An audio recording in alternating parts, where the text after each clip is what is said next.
โอเคเนาะเดี๋ยวเอามาต่อกันรู้สึกว่ามันจะรบกวนอืม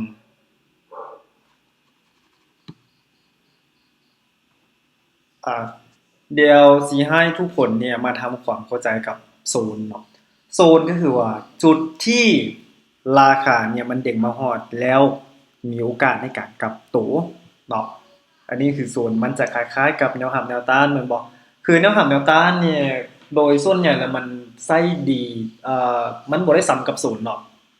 สำหรับแนวรับแนวต้านมันบ่ซ้ำกับโซนโซนจะมีความสำคัญกว่าแนวรับแนวต้าน จะเอื้อนว่าสำคัญกว่าการแม่นที่จริงแล้วมันขึ้นกับรูปแบบในการนำไส้เนาะเพราะว่าบางคนที่ว่านำไส้ว่าแนวความแนวต้านนี่เป็นจุดกลับตัวที่จริงแล้วมันอาจบ่ได้กลับตัวเสมอไปแนวความแนวต้านเนี่ยเพียงแต่เฮาเบิ่งว่าตอนนี้มันเปลี่ยนโครงสร้างระบบเบิ่งประมาณนี้ก็ได้ซึ่งศูนย์เนาะเอ่อโซนหลักๆที่มีแม่นเอาประมาณนี้ก่อนเนาะก็คือสิมี demand zone เนาะ supply zone แล้วก็สิมี order block zone เนาะแล้วก็สิมี FBG zone อันนี้จะเป็นโซนที่สำคัญอือฮึคือทุกโซนเหล่านี้น่ะเมื่อมันมีการเด้งมาฮอดโซนดังกล่าวแล้วเกิดมีการคอนเฟิร์มแสดงว่ามันจะกลับตัวเนาะฮะเดี๋ยวเฮาไปกับดีมานด์ก่อนเนาะคือดีมานด์นี่น่ะมันมักจะมีการสร้างในจังหวะที่มันเป็นขาขึ้นเนาะคือเมื่อมันขึ้นไปแล้วเนาะอาจจะขึ้นไปประมาณหนึ่งแล้วเกิดมีกลุ่มคนหนึ่งปิดกำไรเนาะเดี๋ยวครับคนเป๊บหนึง เกิดมีกลุ่มคนหนึ่งปิดกำไรแล้วมันจะเกิดมีการพักตัวเนาะกลุ่มคนที่ปิดกำไรก็จะเป็นคนที่ซื้อขึ้นมาในราคาที่ลุ่มๆอาจจะเป็นพวกที่เทรดสปอตเนาะก็คือว่าถ้าเป็นราคา Bitcoin นี่นะอาจจะเป็นคนที่ว่าซื้อ Bitcoin นะบ่ล่ะซื้อตัวอย่างเขาเจ้าซื้อไว้สักประมาณราคา 100,000 ปะเมื่อราคานี้ขึ้นไปฮอด 1,500,000 ดอลลาร์หรือ 110,000 ดอลลาร์เขาเจ้าพอใจในกำไรเขาเจ้าก็ปิดเนาะ ปิดก็คือว่าก็เป็นการขายออเดอร์ของพระเจ้านั่นเองเมื่อมีคนขายก็จะเฮ็ดให้กราฟเนี่ยมันลงมาพักตัวอ่าซึ่งการพักตัวในกรอบน้อยๆหั่นน่ะจะเป็นการสร้างดีมานด์เนาะการสร้างดีมานด์เดี๋ยวเฮาไปเบิ่งกันเนี่ยรูปแบบของดีมานด์ก็สิเป็นประมาณนี้เนาะคือดีมานด์โซนนี่เนี่ยอยากให้ทุกคนโฟกัสเพียงแต่ฝั่งบายก็ได้ก็คือว่าฝั่งที่ว่ามันเป็นเทรนขาขึ้นอยู่ ให้ทุกคนโฟกัสดีมานด์โซนดีมานด์นี่จะบ่แม่นกบแนวรับจะบ่แม่นการแบบกลับตัวในรอบกว้างๆจะเป็นการพักตัวรอบน้อยๆที่แบบมันไซด์เวย์น้อยๆแล้วก็พุ่งขึ้นไปคล้ายๆกับว่าเป็นการสะสมแรงซื้อเพื่อไปต่ออันนั้นเอิ้นว่าดีมานด์ฉะนั้นแล้วเมื่อราคานี่นะตัวอย่างว่ามันขึ้นไปแล้วมันเด้งลงมาฮอดศูนย์ดังกล่าวอีกครั้งมันก็มีโอกาสในการที่จะกลับตัวขึ้นไปอีกสาเหตุ เกิดย้อนหยังเนาะถ้าว่าเฮาสิเจาะลึกกันในเทศน่ะเป็นหยังมันจึงกลับตัวอยู่ในศูนย์ดีมานด์เนาะคือดีมานด์คือที่เฮาแหละเป็นกรอบราคาที่มีการปรับตัวก่อนที่ว่ามันจะพุ่งขึ้นไปคือการที่เฮ็ดให้ราคาพุ่งขึ้นไปนี่นะก็เนื่องจากว่าอาจจะมีหลายใหญ่ที่เขาซื้อในจังหวะนั้นเนาะฉะนั้นแล้วเมื่อมันลงมาครั้งที่2นี่นะลูกค้าหรือว่าเทรดเดอร์นี่นะจะมีภาพจำว่าราคานี้นี่เคยเป็นจุดที่มันพุ่งแหงขึ้นไปฉะนั้นแล้วเมื่อมันลงมาฮอดอีกครั้งก็ความรู้สึกของลูกค้าเนาะความรู้สึกของเทรดเดอร์ก็สิว่าราคานี้เป็นราคาที่ต่ำนะเคยพุ่งแหงอีกก็ทุกคนก็คิดว่าน่าจะพุ่งขึ้นอีกครั้งแล้วพากันซื้อสุดท้ายมันก็ดึงกราฟขึ้นไปอีกอันนี้จะเป็นเหตุผลที่1ต่อมาเหตุผลที่2ที่เฮ็ดให้กราฟนี่มันเด้งในศูนย์ดีมานด์ก็สิเป็นการวางออเดอร์ของรายใหญ่เนาะตัวอย่างเนาะตัวอย่างรายใหญ่นี่เขาสิเขาซื้ออ่าตีเป็นเงินเลยซะเนาะตีเป็นเงินเขาเจ้าเขาซื้ออยู่โซนนี้นะสักประมาณล้านดอลลาร์เนาะล้านดอลลาร์แต่ว่าการที่ว่าออเดอร์ของเขาเนี่ยนะจะถูกซื้อขึ้นไปก็ต้องมีคนขายนำแม่นบ่ล่ะถ้าบ่มีคนขายนะตัวอย่างเขาเจ้าซื้ออยู่นี่แล้วอาจจะมีคนขายให้เขาเจ้าสักประมาณ500,000 ดอลลาร์หรือว่า600,000 ดอลลาร์สุดท้ายก็จะมีออเดอร์ค้างของเขาเจ้าเนาะเขาเจ้าลิมิตออเดอร์ไว้นะก็จะมีออเดอร์ค้างสักประมาณ4หรือว่า500,000 ดอลลาร์ที่ว่าค้างอยู่นี่ เมื่อกราฟลงมาฮอดศูนย์ดังกล่าวมันจะเกาะกับออเดอร์ของรายใหญ่เกาะแล้วก็มันจะแบบเด้งขึ้นไปอีกครั้งอันนั้นคือสาเหตุที่เฮ็ดให้กราฟเนี่ยมันเด้งในโซนดีมานด์เนาะง่ายๆก็คือว่าดีมานด์นี่เฮาโฟกัสเพียงแต่ขาขึ้นก็ได้แล้ว เนาะสำหรับดีมานด์ฮะโอเคต่อมาเนาะเดี๋ยวเราจะไล่เบิ่งคร่าวๆแล้วก็สิไปเบิ่งในกราฟตัวจริงอีกกันต่อมาก็สิเป็น supply zone supply zone นี่มันจะคล้ายๆกับ demand แต่ว่ามันจะเปลี่ยนฝั่งเนาะก็คือ supply เนี่ยมันจะอยู่ด้านถึงคล้ายๆกับคันสิเทียบใส่แนวรับแนวต้านนี่นะ supply มันจะเป็นแนวต้าน demand มันจะเป็นแนวรับบางคนก็อาจจะเอิ้นว่าแนวรับแนวต้านกบน้อยๆก็บ่ผิดเนาะก็บ่ได้สิให้ความสำคัญในเรื่องของการเอิ้นชื่อเนาะสำคัญก็คือว่าให้เขานี่เข้าใจถึงหลักการนำใช้มันก็พอแล้วเนาะ supply เนี่ยมันจะเป็นกบพักตัวน้อยๆตัวอย่างว่ามันลงมาเนาะเดี๋ยวตัวอย่างมันลงมาแล้วเกิดมีการพักตัวน้อยๆอาจจะ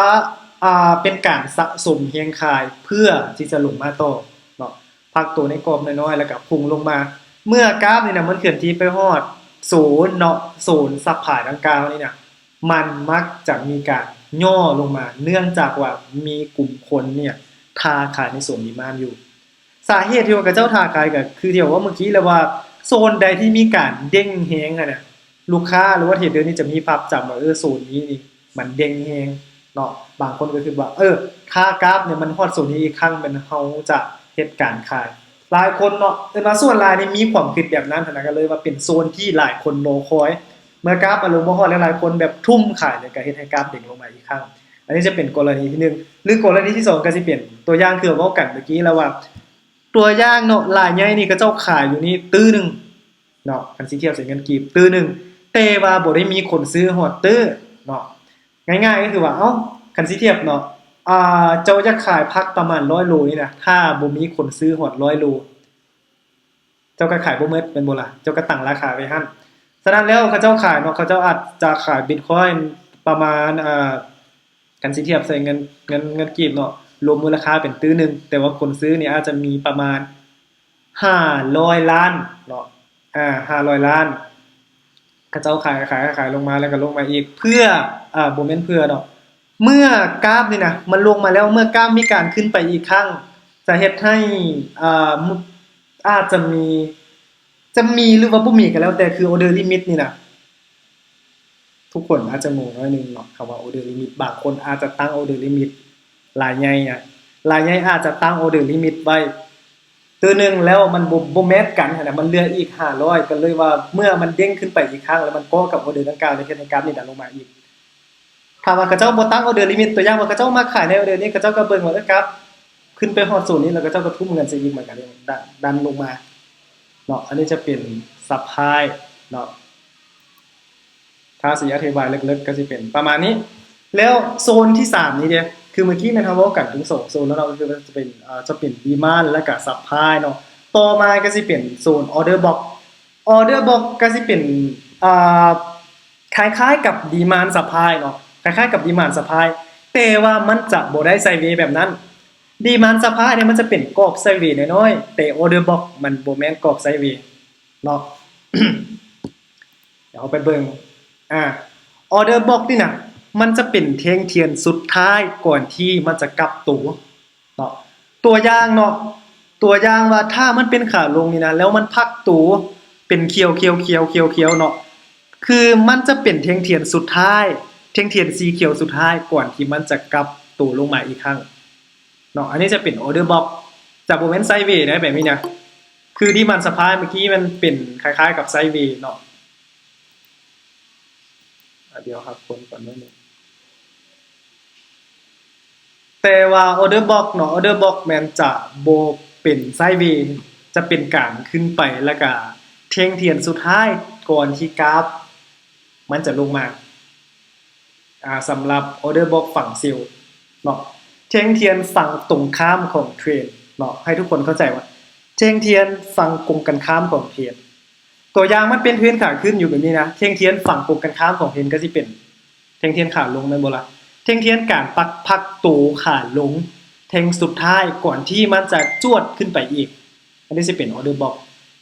ฝั่งบ่ายเนาะฉะนั้นแล้วเมื่อกราฟลงมาฮอดสูงดังกล่าวเฮาน่ะมันก็มักที่จะเด้งขึ้นไปอีกออเดอร์บล็อกนี่ก็เป็นการสะสมแฮงซื้อแฮงขายเพื่อขึ้นไปต่อหรือลงมาต่อคล้ายๆกับมันเป็นจุด call order ของรายใหญ่กับว่าแม่นเนาะสำหรับ order box ก็สิมีออเดอร์บล็อกฝั่งเซลล์เนาะให้ทุกคนจื้อง่ายๆว่าออเดอร์บล็อกฝั่งเซลล์นี่ก็สิเป็นแท่งเขียวสุดท้ายเนาะก่อนที่กราฟมันจะทรงตัวลงมาฝั่งบายก็สิเป็นแท่งแดงสุดท้ายจะเป็นฝั่งบายหรือฝั่งเซลล์จื้อคำเดียวเลยก็ได้เป็นแท่งเทียนฝั่งกงกันข้ามแท่งสุดท้ายเนาะถ้าเป็นเทียนอยู่ขนาดจะเป็นออเดอร์บล็อกเนาะการตีกรอบออเดอร์บล็อกมันเฮาจะตีกลัวไส้เลยก็ได้หรือว่าตีเฉพาะเนื้อเทียนเลยก็ได้ถ้าว่ามันกว้างเกินไปก็ตีเฉพาะเนื้อเทียนก็ได้คือกันเนาะอันนี้จะเป็นออเดอร์บล็อกต่อมาเนาะต่อมาก็สิเป็น FVG zone เนาะ FVG zone นี่จะเป็นเขาเจ้าเอิ้นว่า Fair Value Gap เนาะโซนที่ยังบ่ถูกเติมเต็มโซนที่ยังบ่ถูกเติมเต็มเนี่ย FVG zone นี่มันก็สิมีทั้งฝั่งบ่ายและฝั่งเซลล์ตัวอย่างเนาะตัวอย่างกราฟนี่นะมันลงมาดีๆเนาะแล้วอยู่ๆมันจะมีแท่งนึงที่ว่าจวดแหงลงมาแล้วก็เกิดมีแท่งต่อไปอีกแท่งต่อไปมันก็บ่สามารถที่จะหวนกลับขึ้นไปได้แท่งต่อไปมันก็จวดลงมาอีกเนาะให้เกิดมี2ว่างเห็นบ่2ว่างระหว่างไส้เทียนแท่งที่1กับไส้เทียนแท่งที่3นี่นะมันยังบ่ได้แต่ว่าจังได๋ก็มันบ่ได้แบบเข้าถึงกันเทื่อมันยังมี2ว่างของราคาคือโซน FVG เราต้องเข้าใจก่อนว่าเป็นโซนที่มีแท่งเทียนใหญ่ยาวถ้าว่าเป็นแท่งที่ว่าน้อยๆเนี่ยอาจจะบ่ได้ผลอาจจะบ่ได้เป็นFVG โซนเนาะอันนี้จะเป็น FVG ฝั่งเซลล์แล้วเบิ่งขวามันก็สิเป็น FVG ฝั่งบ่ายเนาะก็คือง่ายๆ FVG ก็โซนที่ยังว่างโซนที่ยังบ่ถูกเติมเต็มตัวอย่างเด้ด้านลุ่มนี่มันแบบค่อยๆขึ้นไปเนาะอยู่ๆแล้วก็จวดขึ้นไปแฮงแล้วแท่งต่อไปมันก็พุ่งขึ้นไปเลยมันยังบ่สามารถย่อฮอดแถวปลายไส้ด้านลุ่มก็สิเกิดเป็นทรงวางแบบนี้เมื่อราคาลงมาฮอดโซน2วางดังกล่าวมันก็มีโอกาสในการกลับตัวคล้ายๆกับว่าศูนย์นั้นนี่การที่ว่ามันพุ่งขึ้นไปของราคาเนาะเกิดมาจากคนซื้อหลายแล้วให้ฟังตรงข้ามน่ะยังบ่ได้มีโอกาสในการขายเลยก็เลยว่าเมื่อมันลงมาฮอดลูกค้าก็จะมีความจำว่าโซนนี้มีการยิงของราคาอย่างใดเนาะแฮงแล้วก็ลงมาฮอดอีกครั้งก็เจ้าก็มีการขอออเดอร์มันเป็นจิตวิทยาอีกอย่างนึงหรือบ่ก็เป็นเกิดมาจากออเดอร์ค้างของรายใหญ่อันนี้จะเป็นโซนเนาะเดี๋ยวเราไปเบิ่งกราฟตัวจริงนำกัน ไปเบิ่งกราฟตัวจริงนำกันเนาะ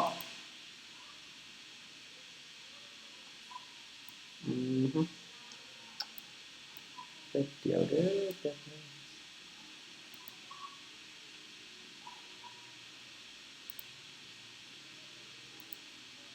มื้อนี้ส่งจากฟ้าวๆนี่เว้ย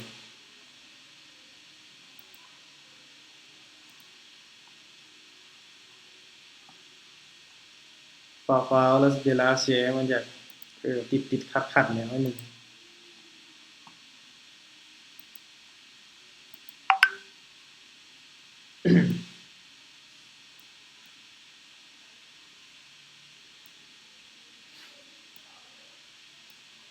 Demand Supply เนาะเดี๋ยวเราไปเบิ่งในไทม์เฟรม H1 เนาะ1ชั่วโมงเบิ่งในไทม์เฟรม1ชั่วโมง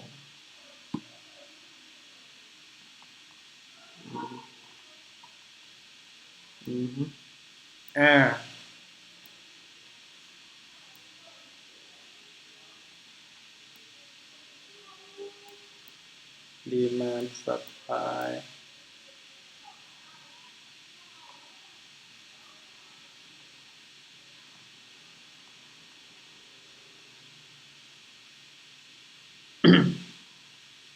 ส่วนหลาย Demand Supply เนี่ยมันจะมีเป็นกรอบเราจะมาเบิ่ง Demand ก่อนเนาะเบิ่ง Demand ก่อนแล้วก็จึงไปเบิ่ง Supply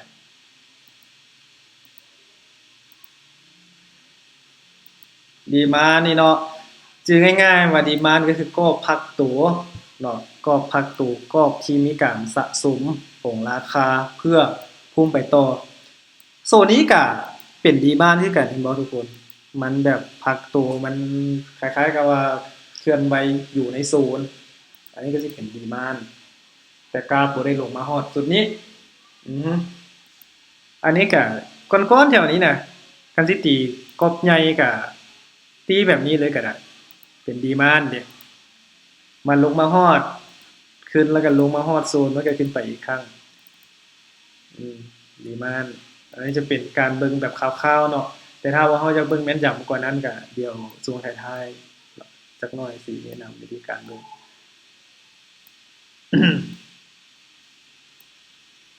ดีมานด์เนาะ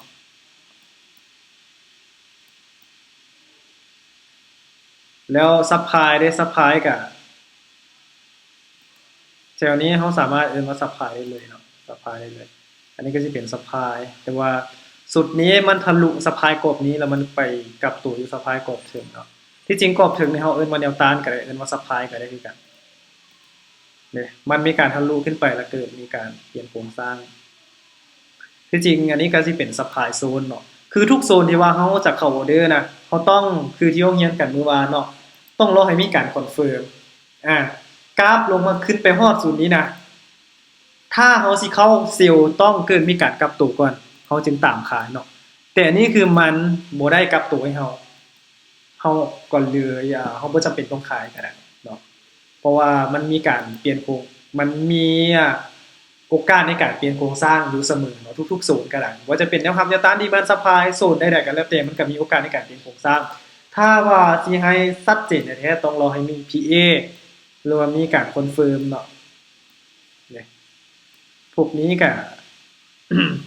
อันนี้ก็สิเป็นซัพพลายแม่นบ่มันเป็นการสะสมเรียงขายเพื่อลงมาต่อแม่นบ่ล่ะซัพพลายเนี่ยก็จะเบิ่งแบบเป็นก้อนแบบนี้เนาะซัพพลายดีมานด์ก็คือว่าซัพพลายนี่เฮาเบิ่งเฉพาะฝั่งฝั่งเซลล์ก็ได้เนาะซัพพลายนี่เขาจะเบิ่งในเทรนด์ขาลงตัวอย่างว่าเทรนด์ขาลงแล้วเฮาเบิ่งดีมานด์เด้เทรนด์ขาลงเราต้องเข้าใจก่อนว่าเดี๋ยว อะแป๊บนึงเนาะตัวอย่างเนาะตัวอย่างเทรนด์ขาลงนี่มันจะเฮ็ดโลและไฮที่ต่ำลงเนาะถ้าเฮาหาดีมานด์น่ะมันอาจจะมีดีมานด์อยู่แถวๆนี้มั้งอาจจะมีดีมานด์อยู่แถวๆนี้มั้งเนาะตัวอย่างขึ้นไปแล้วก็อาจจะมีดีมานด์อยู่แถวๆนี้มั้งถ้าเฮาหาดีมานด์ในเทรนด์ขาลงน่ะถ้าเฮาหาดีมานด์ในเทรนด์ขาลงมันมีโอกาสในการที่จะหลุดลงมาเพราะว่ามันเป็นเทรนด์ขาลงอยู่เดะฉะนั้นแล้วเทรนด์ขาลงมันเฮาจะหาซัพพลายอย่างเดียวเนาะมันอาจจะสร้างซัพพลายอยู่แถวๆนี้อ่าลงแล้วก็สร้างซัพพลายลงแบบนี้ลงแบบนี้ฉะนั้นแล้วโซนนี้เป็นซัพพลายโซนนี้เป็นซัพพลายถ้าหากมากลับตัวลงมามันเฮาสามารถตามขายได้เนาะสำหรับเทรนด์ขาลงแบบนี้เด้อ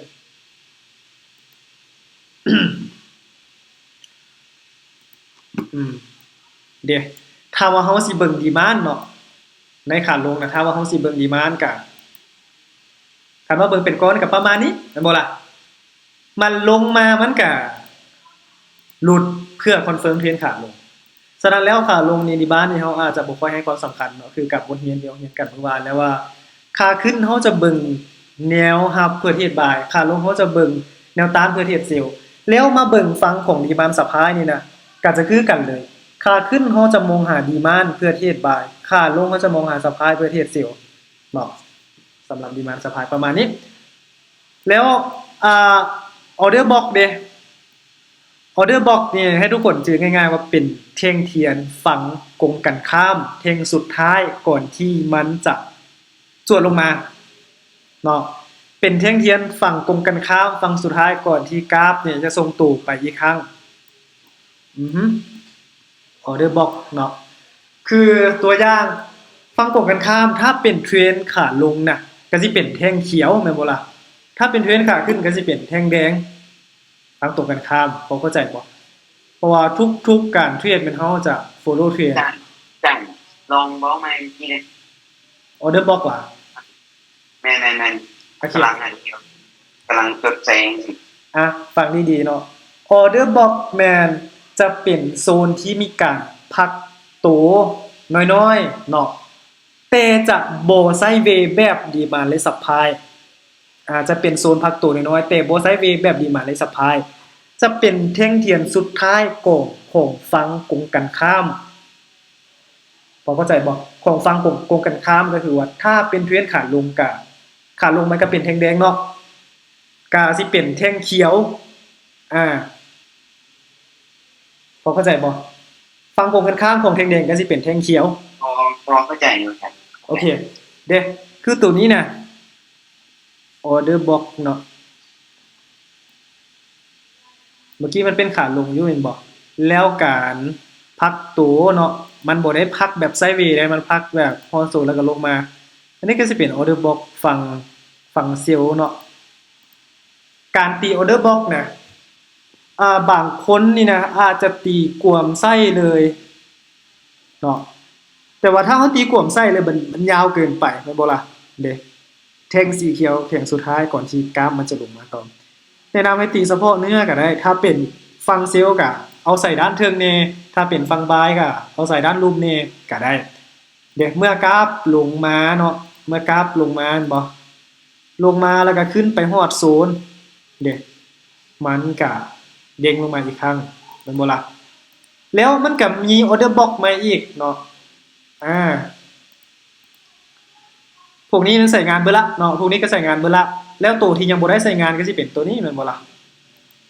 ตัวที่ยังบ่ได้ใส่งานใหม่ก็สิเป็นตัวนี้ออเดอร์บล็อกตัวนี้นี่ ที่จริงสิเอิ้นว่าโซนทับซ้อนก็ได้เนาะเอิ้นว่าออเดอร์บล็อกก็ได้ที่จริงมันก็เป็นออเดอร์บล็อกแหละแต่ว่าเฮาสามารถอ่านควบว่าเป็น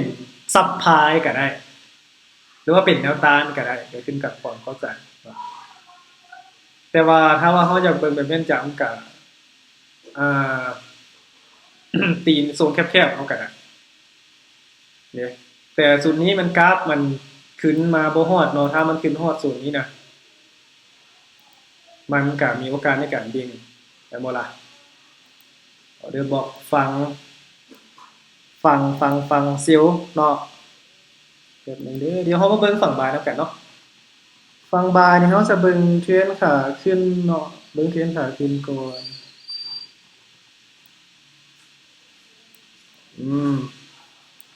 แป๊บนึงเด้อแป๊บนึง คือรูปแบบนี้นี่ก็บ่ได้มีออเดอร์บล็อกแบบนี้มันเป็นกรของดีมานด์ซื่อๆเพราะว่ามันไซด์เวย์เนี่ยอะฮะอืมเบิ่งฝั่งบายก่อนเนาะมันเป็นขาลงอีกล่ะ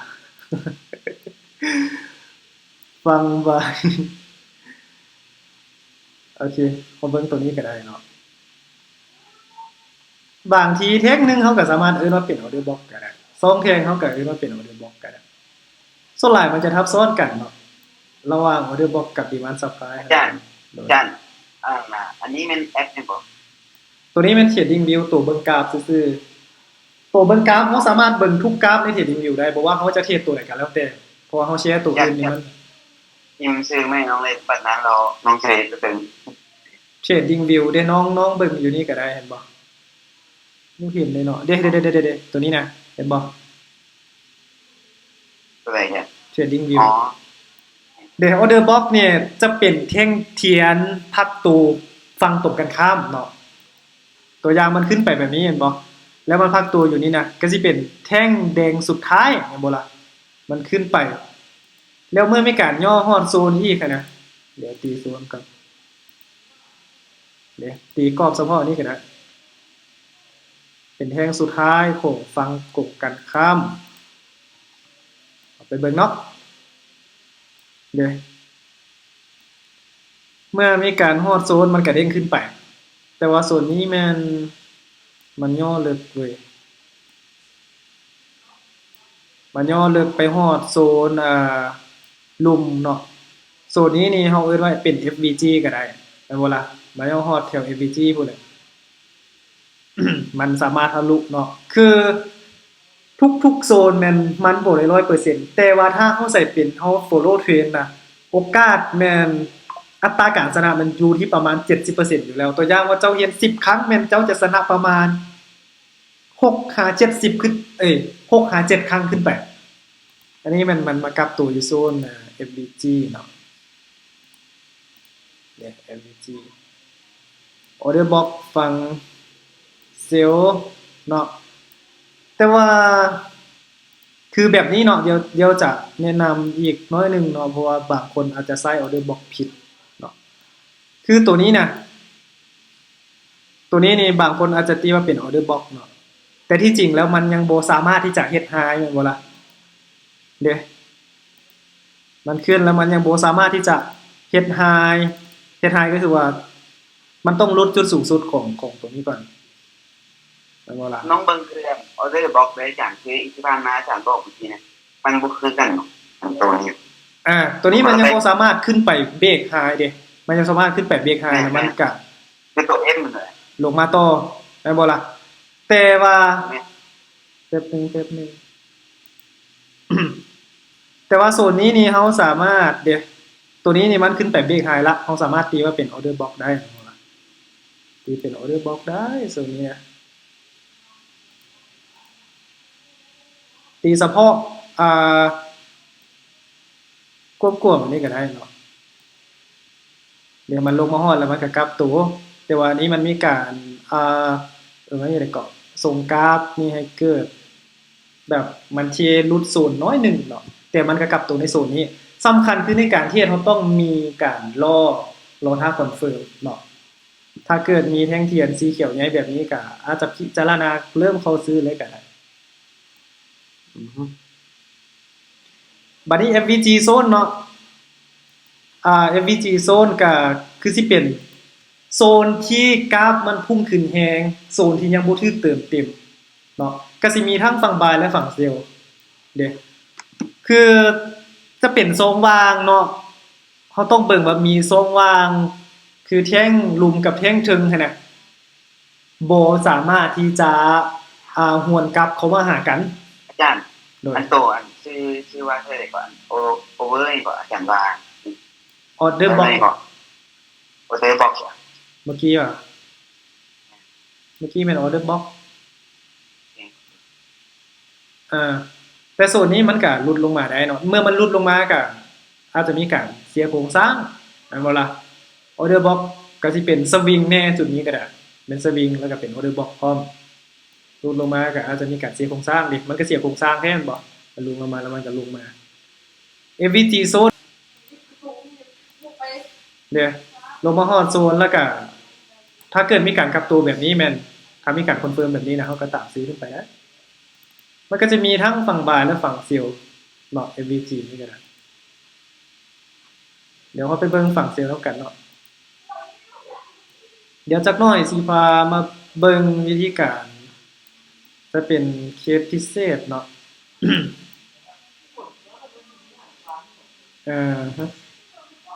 คือจุดนี้เขาก็สามารถเปิดว่าเป็น FVG ก็ได้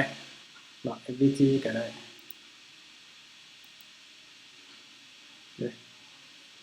มันยังบ่ถูกเติมเต็มแม่นบ่ล่ะ FVG เนี่ยต้องเป็นแท่งใหญ่เนาะต้องเป็นแท่งยาวๆคล้ายๆกับเป็นแท่งอิมบาลานซ์มีแฮงซื้อและแฮงขายดีมากแบบเต็มระบบรบกวนถามพี่ด้วยว่าเนี่ยลืมโอเวอร์บอสอ่ะ order block ออเดอร์บอกลืมไปตัวแทน แม่น order block ใช่ โอเค FVG เห็นบ่มันขึ้นไปฮอดแล้วมันก็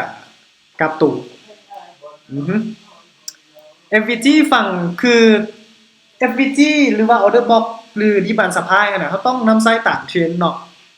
ถ้ามันเป็นขาลงอยู่นะถ้ามันเป็นขาลงอยู่ก็บ่อยากให้ทุกคนเบิ่ง FVG ด้านลุ่มเนาะเพราะว่ามันมีโอกาสในการหลุดลงมา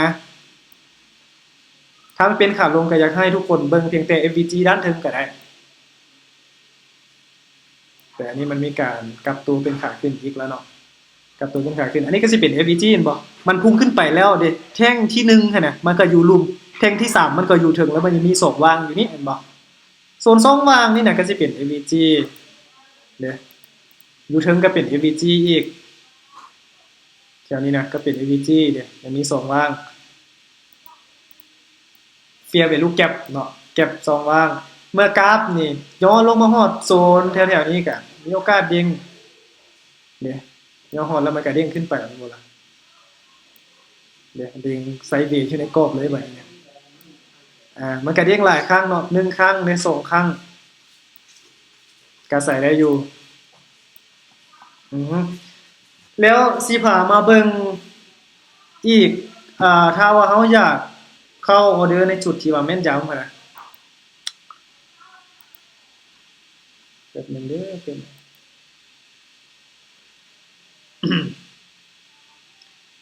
พวกนี้นี่หลายคนอาจจะงงเนาะถ้าไผที่ว่าบ่ได้เรียนตั้งแต่มื้อแรกคือทุกโซนเนาะเดี๋ยวสิสรุปสั้นๆให้ทุกคนน้อยหนึงเนาะ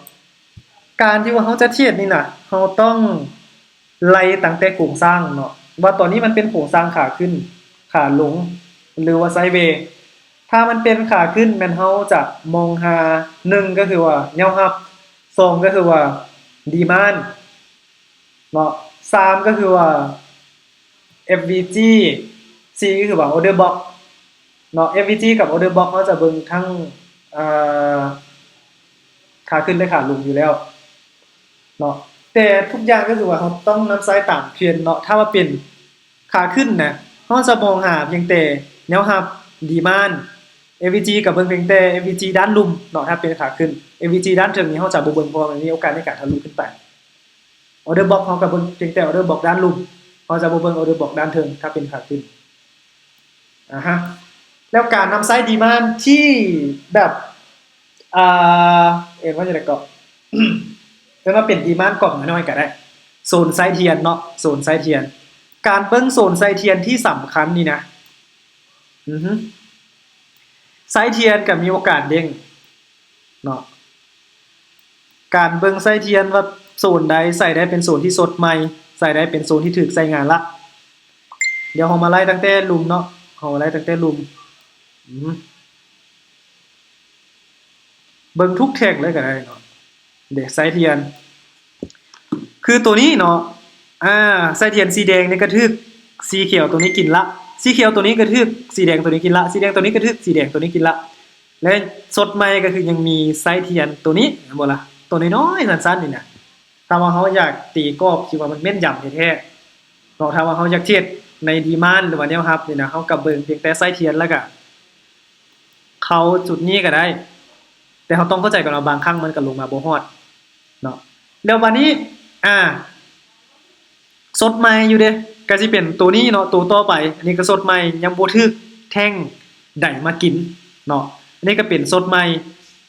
แท่งสีแดงนี่ก็เป็นสดใหม่แต่แท่งสีแดงเนี่ยมันกระทึกแท่งนี้กินละเนาะแท่งนี้มันกระทึกแท่งนี้กินละแต่แท่งอันนี้ก็ยังเนาะแต่ว่าแท่งนี้ก็แท่งแดงกระทึกแท่งนี้กินละแล้วก็กินตัวลุมพร้อมอีกได้บ่ล่ะฉะนั้นแล้วเมื่อมันลงมาคั่นน่ะเฮาจะเบิ่งว่าไส้ได้เป็นไส้ที่สำคัญเห็นบ่ตัวนี้ก็คือว่าสมมุติว่ากราฟมันยังอยู่ในจุดนี้เนาะเดี๋ยวซูมกันซะอาจารย์ขอถามโดยอันตลาดแบบนี้นะน้องบ่ค่อยได้ใช้มันยาวบ่มันมักตะเมงตลาดเป็นแม่นแต่ว่าอันนี้คือเป็นการว่าจะได้ก็เป็นการเรียนไว้เพื่อว่ากรณีที่ว่าเฮาอยากหาจุดเข้าออเดอร์ที่แม่นยำ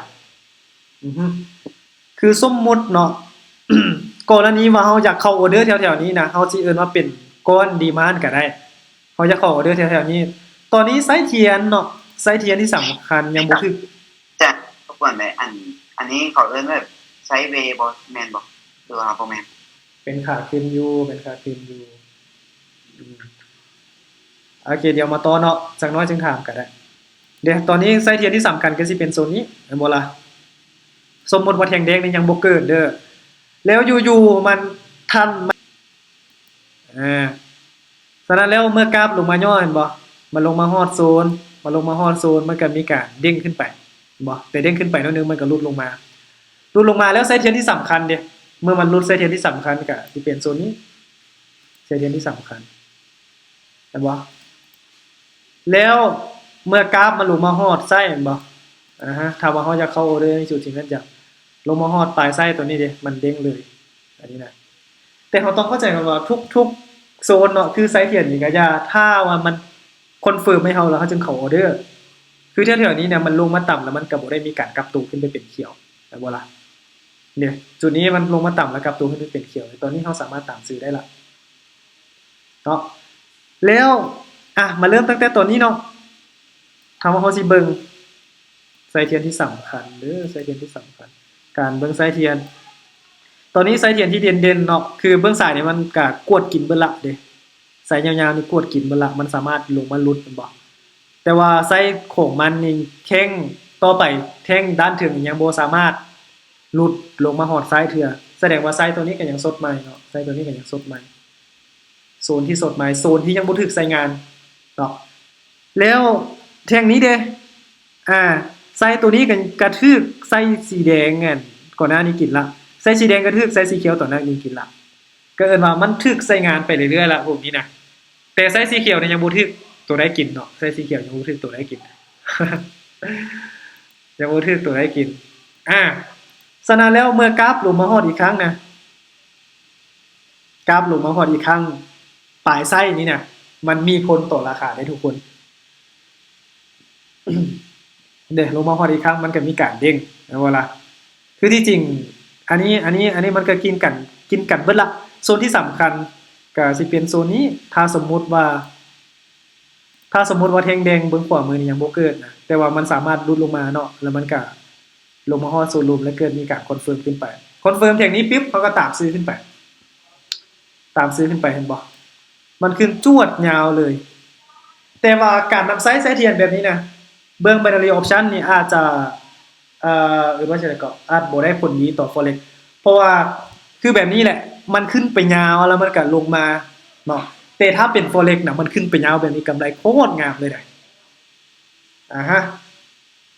แต่ก็ใส่ได้เนาะแต่ก็ใส่ได้แต่ forex จะได้เปรียบการนำไซส์แบบเอ็นว่าไซส์เทียนพวกนี้นะแล้ววันนี้เดี๋ยวมาเบิ่งไส้เทียนใหม่เนาะไส้เทียนสดใหม่เด้ก็สิเป็นตัวนี้แต่ว่ากระทึกตัวนี้กินละตัวนี้กระทึกตัวนี้กินละตัวนี้กระทึกตัวนี้กินละอันนี้กระทึกกินกันเบิดเลยตัวนี้ไส้เทียนที่สดใหม่ก็สิเป็นตัวนี้สั้นเกินไปเนาะรวมตัวนี้เลยก็ได้ไส้เทียนที่สดใหม่ฉะนั้นแล้วไส้เทียนตัวนี้นะถ้ามันเป็นเทรนขาขึ้นอยู่มันลงมาฮอดมันเด้งขึ้นไปเลยแต่ว่านี้มันก็ยังบ่สามารถลงมาฮอดมันลงมาฮอดแต่ไส้ตัวนี้บ่ไส้ตัวนี้แล้วก็เด้งขึ้นไปการนำไซส์เทียนนี้จะนำไซส์ประมาณนี้อันนี้ก็สดใหม่อันนี้ก็สดใหม่อันนี้บ่สดละถึงอันนี้กินละแต่ว่าอันนี้ยังสดอยู่สดแล้วก็ถึงอันที่กินละ เด็กตัวนี้ยังสดอยู่การนำไซส์จะใช้ขั้นตอนประมาณนี้สดแล้วกราฟนี่เนี่ยมันขึ้นไปฮอดนี้แล้วมันก็ลงมาบ่ลงมาฮอดไซส์ตัวนี้มันก็เด้งขึ้นไปอีกเด้งไซส์ตัวนี้ยังสดอยู่เนาะมันก็แล้วแหละเด้งขึ้นไปอีกคันว่าอยากได้โซนปลายไส้เราต้องเบิ่งไส้เทียนแบบนี้อันนี้จะเป็นการเพิ่มเติมในเบื้องของท่าว่าไผ่ที่ว่าเทรด forex เนาะที่จริงเทรด binary มันเฮาจะบ่ได้เบิ่งแบบนี้ดอกเป็นการเพิ่มเติมให้ซื่อๆเด้ไส้เทียนพวกที่ว่าขึ้นกินกันเบิดนี่นะอันนี้ก็กินอันนี้ก็กินอันนี้ก็กินอันนี้ก็กินเฮาก็เบิ่งตั้งแต่ไส้สุดท้ายนี่ก็ได้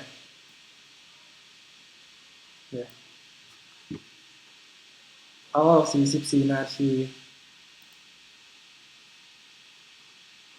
พวกเก็ตกันบ่ทุกคนแต่ว่ามื้อนี้คือเฮาจะต้องได้เรียนในเรื่องของเม็ดสีด้วยนะไปต่อเลยบ่อาจารย์เม็ด4กาอาจารย์ยังบ่ได้สอนเลยบ่แม่นๆยังบ่ได้สอนน้องกาพอเข้าใจอยู่ยังบ่เข้าใจเรื่องเม็ด4โอเคเดี๋ยวเฮาไปต่อเม็ดสีเลยก็ได้แป๊บนึงเด้อเดี๋ยวสิแชร์กับทีมนะก่อนคือการที่จะให้ทุกคนเข้าใจง่ายๆว่า demand supply นะครับแนวต้านพวกสูตรต่างๆที่สำคัญเอามาโต้กันแบบนี้ถ้าว่าเฮาบ่ได้ฮู้ถึงเทรนด์นะบ่ฮู้โครงสร้างแม่นเฮาจะใส่แบบเสียเปรียบตัวอย่างว่ามันเป็นเทรนด์ขาขึ้นแล้วเฮาไปมองหาแนวต้านนี่เนี่ยเสียเปรียบสุดเลย เพื่อนขาขึ้นเนี่ยทุกแนวต้านเนี่ยมันจะทะลุขึ้นไปเลยกรณีที่ว่ามันบ่ทะลุแนวต้านมันเสียโครงสร้างเป็นเส้นขาลงเลยหรือบ่ก็เสียโครงสร้างเป็นไซด์เวย์เดี๋ยวกำลังเข้าเม็ดสีเนาะ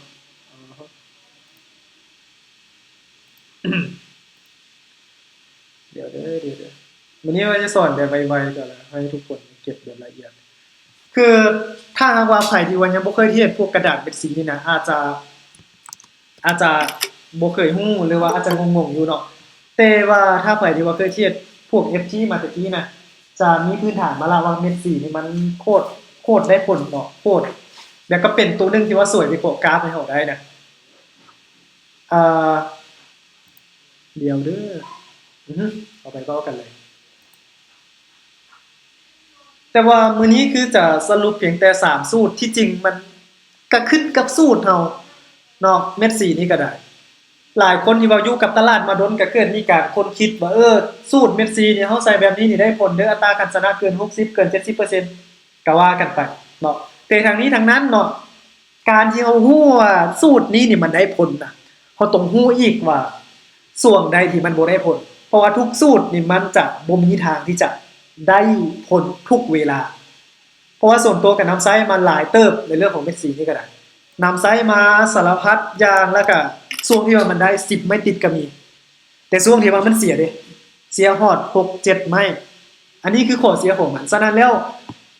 จากประสบการณ์ที่ตนเองไซมาแล้วก็หลายคนไซเนาะเขาเจ้าก็เว้ากันแล้วก็แบบเบ็ดเทสนํกันนี่แหละแล้วก็มาเบิ่งมาวิเคราะห์ว่าส่วนที่ว่ามันพลาดแท้ๆนะมันบ่ได้มีหยังหลายดอกก็คือว่ามันจะมีเพียงแต่ทรงกลนี้ทรงที่มันพลาดเนาะแต่ว่าส่วนอื่นๆก็คือที่จริงมันก็พลาดแต่ว่ามันพลาดอยู่ในระดับที่เหมาะสมแต่ส่วนที่เขาบอกกันนี้เนี่ยมันพลาดเกินเนาะอ่ะมาต่อสู่ที่1เลย ขออภัยทุกคนรู้สึกว่าฟ้าวๆเนาะหมู่ส่วนไปกินเบียร์ไว้ สูตรที่1แม่นจะเป็นครัวขามน้ำแบบแนวนอนเนาะครัวขามน้ำแบบแนวนอนนี่เขาก็จะเบื้องซ้ายมือเนาะปกติแล้วเม็ดสีนี่นะมันจะอยู่ในแถวที่1เนาะเดี๋ยวเฮาแป๊บนึงเลยปกติเม็ดสีนี่มันจะอยู่ในแถวที่1แม่นบ่ล่ะแถวที่1ก็สิเป็นแถวนี้เอ้าบ่แม่นแถวนี้เนาะแถวที่1และแถวที่3ฮะสำหรับเม็ดรับผลเนาะส่วนแถวที่2และแถวที่4นี่เป็นเม็ดของการวิเคราะห์บ่แม่นเม็ดรับผลฉะนั้นแล้วการที่ว่าเฮาจะออกออเดอร์คั่วมือเนาะเฮาจะสมมุติว่าแถวนึงนี่นะเป็นห้วยน้ำไปสมมุติว่ามันเป็นห้วยน้ำแล้วเฮาจะโฟกัสด้านซ้ายมือเนาะด้านซ้ายมือนี่ถ้ามันออกสีใดนี่นะเฮาจะเทรดข้ามเบิ่งคั่วมือนี่ตามสีนั้นเลยยกตัวอย่างง่ายๆเบิ่งนี้มันออกแดงเบิ่งขวามือเฮาก็เทศแดงเนาะนี่ออกแดงเบิ่งขวามือเฮาก็เทศแดงได้บ่ล่ะสำหรับสูตรนี้แล้วเฮามาเบิ่งข้างนี้นำกันเนาะสมมุติว่านี่เป็นห้วยน้ำเนาะอันนี้แดงเฮาก็เทศแดงได้บ่ล่ะมันก็เวียนอันนี้เขียวเฮาก็เทศเขียวมันก็พาดเนาะเมื่อพาดไปมีปึ๊บเด้ถ้าว่าเฮาอยากเทศทันนี้เด้เฮาอยากเทศทันนี้เฮาก็สมมุติย้ายเนาะสมมุติย้ายห้วยน้ำนี่เป็นอยู่นี่เลยแล้วก็มาเบิ่งอันนี้เขียวเนาะเฮาก็เทศเขียวอยู่นี่อันวินเนาะอันนี้เขียวเฮาก็เทศเขียวอยู่นี่พาดแล้วสมมุติว่าเฮาอยากเทศทันต่อไปอีกเด้เฮาก็ย้ายห้วยน้ำสมมุติว่าย้ายเอาเนาะเป็นการสมมุติซื่อๆแดงเฮาก็เทศแดงเฮาก็เทศแดงเนาะสำหรับสูตรนี้เดี๋ยวสูตรท้ายๆเฮาจะเบิ่งว่าส่วงอันตรายของเม็ดสีนี่นะมันมีส่วงใดแน่อันนี้จะเป็นสูตรที่1เนาะแล้วต่อมาก็สิไปเบิ่งสูตรที่2ให้ทุกคนจื้อ3สูตรนี้ก็ได้บ่ต้องจื้อหลายสูตรดอกหลายสูตรนี่แฮงมีซับซ้อนเนาะแป๊บนึงเด้อแป๊บนึงครับกดก่อนเนาะ โอเคกดกันสูตรที่2นี่น่ะเป็นการเสลียงเนาะเสลียงข้ามถันเนาะเสลียงข้ามถันซึ่งเฮาสามารถเสลียงได้ทั้งสองด้านเนาะก็คือว่าลักษณะแบบไมคูนนี่แหละตัวอย่างง่ายๆเนาะสมมุติว่าอ่านอยู่นี่ก็ได้เนาะ อ่านอยู่นิดเดียวเด้อโดยปกติแล้วแท่งรับผลมันจะถูกอยู่เม็ดในแถวที่1และเม็ดในแถวที่3อ่าแท่งรับผลกับเม็ดในแถวที่1แม่นบ่ล่ะเม็ดในแถวที่3อ่าคงเม็ดในแถวฉะนั้นแล้วสูตรนี้แม่นเฮาจะเสลียงจากเม็ดอยู่แถวที่3เสลียงจากเม็ดอยู่แถวที่3สมมุติตัวนี้ซะเม็ดอยู่แถวที่3เนาะเสลียงจากเม็ดอยู่แถวที่3จับคู่กับเม็ดอยู่แถวที่1ของทันต่อไปเนาะเสลียงเม็ดในแถวที่3จับคู่กับเม็ดในแถวที่1ของทันต่อไปอันนี้จะเป็นทันเนาะอันนี้จะเป็นทันนี่ทันแถวก็สิเป็นอันนี้แถว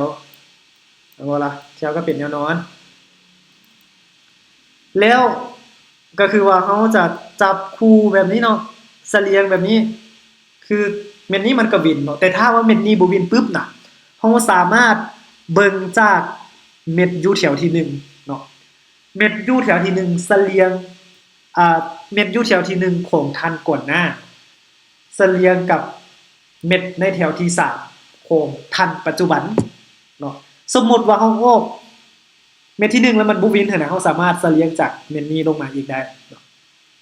แล้วก็สิต่อเนื่องกันไปแบบนี้เนาะเสลียงแบบนี้เสลียงแบบนี้หรือเฮาอยากเสลียงเพียงแต่ฝั่งเดียวก็ได้ออกอันนี้มันบ่วินแล้วก็รอเนาะรอแล้วก็ออกเม็ดนี้แล้วก็รอแล้วก็ออกเม็ดนี้แล้วก็รอแล้วก็ออกเม็ดนี้ก็ได้คือกันบ่จำเป็นต้องเสลียงแบบนี้ก็ได้หรือว่าเฮาอยากเสลียงแบบนี้ก็ได้คือกันเนาะอันนี้ก็แล้วแต่จริตแล้วแต่ความสะดวกของแต่ละคนเนาะสำหรับสูตรนี้ก็คือง่ายๆอันนี้จะเป็นสูตรที่2เนาะเดี๋ยวผมก็แป๊บนึงสูตรที่2ต่อมาแม่นเฮาจะไปเบิ่งกันในสูตรที่3เนาะ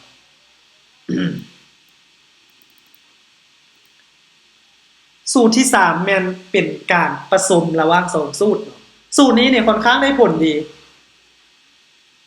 ค่อนข้างได้ผลดีที่สุดเลยสำหรับสูตรนี้เพราะว่าเป็นการผสมระหว่าง2สูตรก็คือว่าสูตรแรกเนาะสูตรแรกคือที่เว้ากันเมื่อกี้แม่นให้เฮาสมมุติเป็นท่านนึงนี่นะเป็นห้วยน้ำแล้วเฮาจะเบิ่งจากเม็ดกงกันข้ามเนาะแล้วมาข้ามแบบนี้นะตัวอย่างว่าเบิ่งซ้ายมือออกแดงเขาก็ออกแดงอยู่นี่เบิ่งซ้ายมือออกเขียวเขาก็ออกเขียวอยู่นี่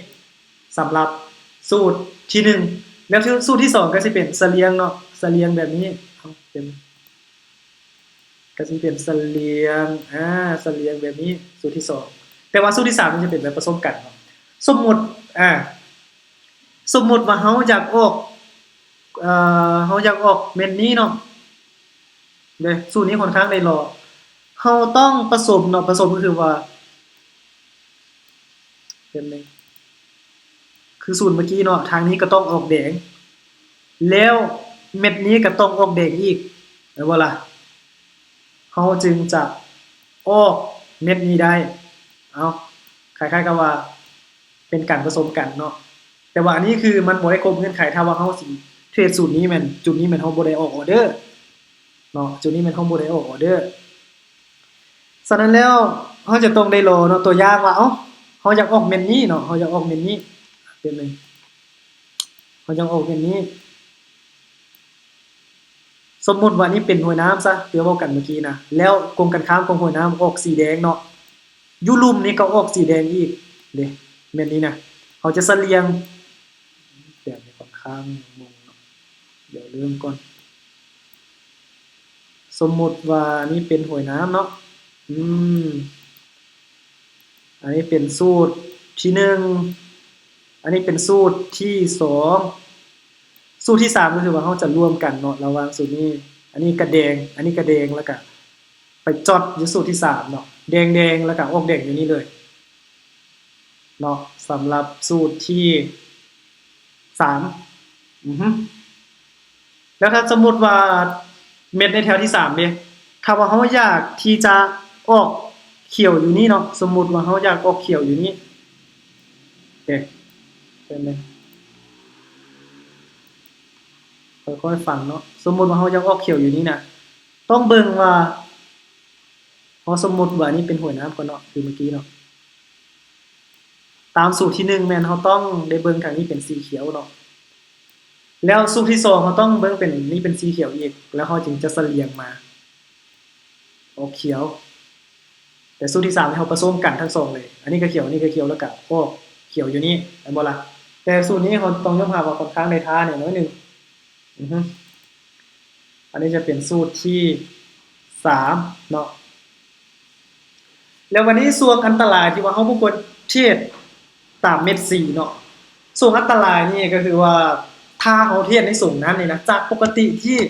เขาอาจจะพลาด1ไม้2ไม้หรือ3ไม้ติดถ้าเฮาเทศในสูงนั้นเฮาอาจจะพลาดฮอด4หรือ5ไม้ติดก็มีหรือ6ไม้ติดก็มีฉะนั้นแล้วการนำใช้เม็ดสีนี่นะส่วนอันตรายโดยปกติแล้วจะมีอยู่2เนาะ2รูปแบบก็คือว่าจะมีรูปแบบ2เขียว2แดงเนาะแล้วก็3เขียวพัก1หรือ3แดงพัก1เดี๋ยวอันนี้จะเป็นรูปแบบของ3เขียวพัก1เนาะ3เขียวพัก1และ3แดงพัก1นี่ก็จัดอยู่ในรูปแบบเดียวกันเพียงแต่ว่ามันกลมกันข้ามแต่เพียงตัดทีละเพียงทางออกตรงนั้นเขาสังเกตแท่งเขียนเนาะตัวอย่างอย่างนี้มันเป็น3เขียวและแทรกแดง1แบบนี้นะ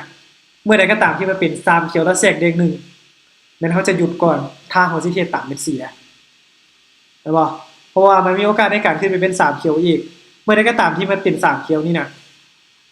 คือจุดนี้เนาะจุดนี้นี่ถ้าเฮาเทียบตามแนวนอนนี่อาจจะวินบางจังหวะแต่บางจังหวะนี่มันก็บ่วินเนาะถ้าเฮาเทียบแบบเสลียงนี่แฮงบ่ได้เลยถ้าเฮาผสมนี่ก็แฮงบ่ได้เลยตรงนี้รอเนาะ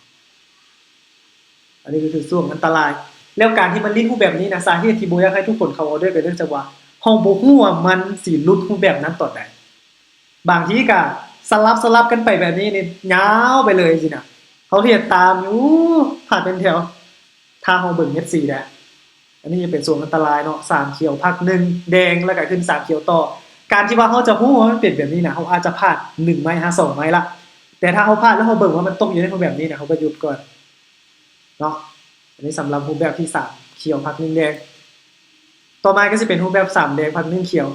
เนาะการนำใช้เม็ดสีนี่มันจะมีเป็นเทอมเนาะให้ทุกคนเข้าใจว่ามีเป็นเทอมแบบนี้อันนี้ก็เทอมอันนี้ก็เทอมแต่เฮาสามารถข้ามเทอมแบบนี้ก็ได้ตัวอย่างมาเฮาเทรดเสลียงมาแบบนี้ก็ได้เสลียงมาแบบนี้ก็ได้หรือว่า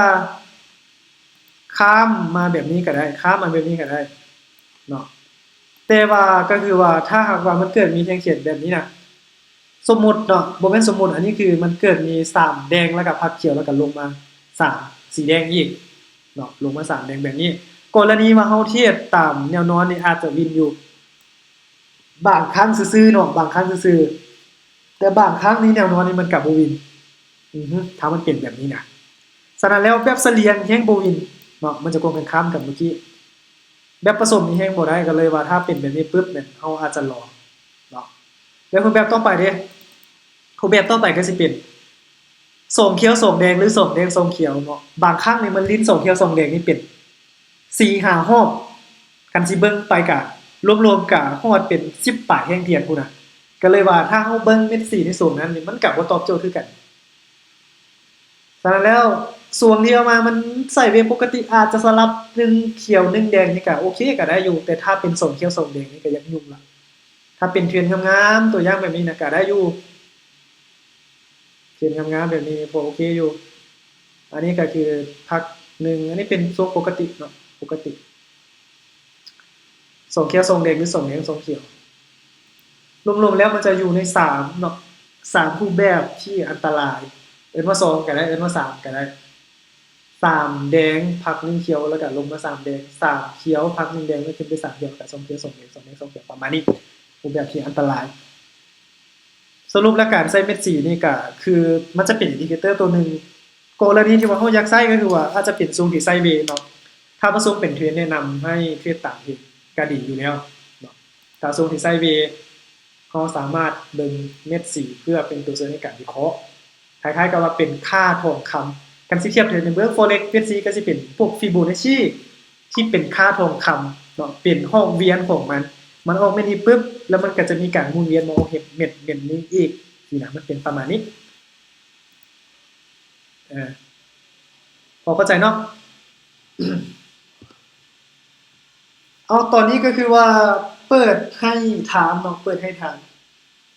ถ้าหากว่าบ่อนใดที่ว่าแชร์ไว้เกินไปก็ขอโทษขออภัยเนาะมีแต่ว่าให้ทุกคนถามคืน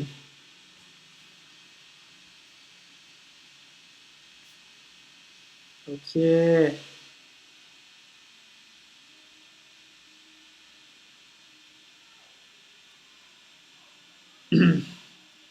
มีบ่ทุกคน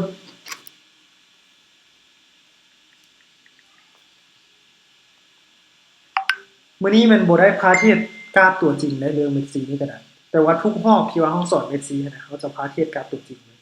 ทดลองไปแต่ต้องอ่ารูปแบบหนึงเนี่ยอาจจะใช้เวลา2-3นาทีเนาะแต่2-3รูปแบบนี้ก็ต่อเวลาอีกเป็น13นาที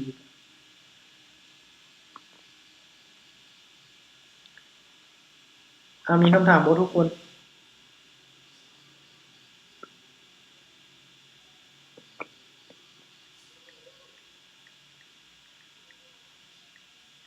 ถามได้เนาะตัวใดที่ว่าต้องตอบให้บ่ได้ก็สิหาคำตอบมาตอบภายในรอบหน้าเอามื้อนี้เป็นวันศุกร์เด้เนาะวัน